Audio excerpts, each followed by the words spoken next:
If you play hockey, this is probably going to happen to you eventually. We get these high-tech sticks, and sometimes the coating breaks down. The stick is really in great shape with the exception of the coating. Don't throw it away. I'll show you how to quickly clean up this stick with things you probably already have at hand, whether you're on the road, during a tournament, or at home. Interested? Let's go.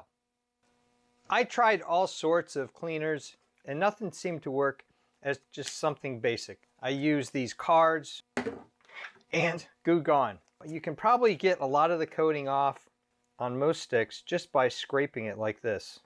You don't want to use a metal scraper because what you'll do is you'll go into the composite and damage the structure of the stick. You can see this is a room card. I keep a lot of these because you never know which you might be able to use them for. Try not to retrace your steps or you're just going to get the goo back on there.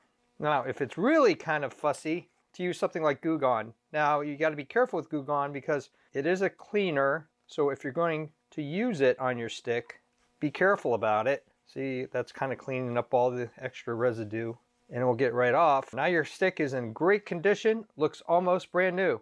On this side, for some reason, it wasn't a big deal, but on this side, it was starting to go and it just feels real good. My experience, sometimes Goo Gone actually will mar a surface, ghost a surface. So if I'm going to use Goo Gone on anything, once I clean it up, I'll just take a wet one and just go over that area and do the final cleaning.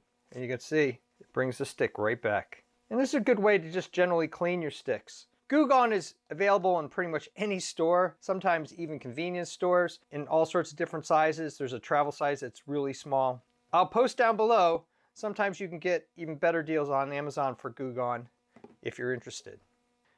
Thumbs up and comments, always appreciated. Thanks for watching. If you're keen on all sorts of sports evaluations and assessments and working on gear, making and breaking stuff, designs of all kinds, check out my channel and please subscribe because you never know what you're gonna see.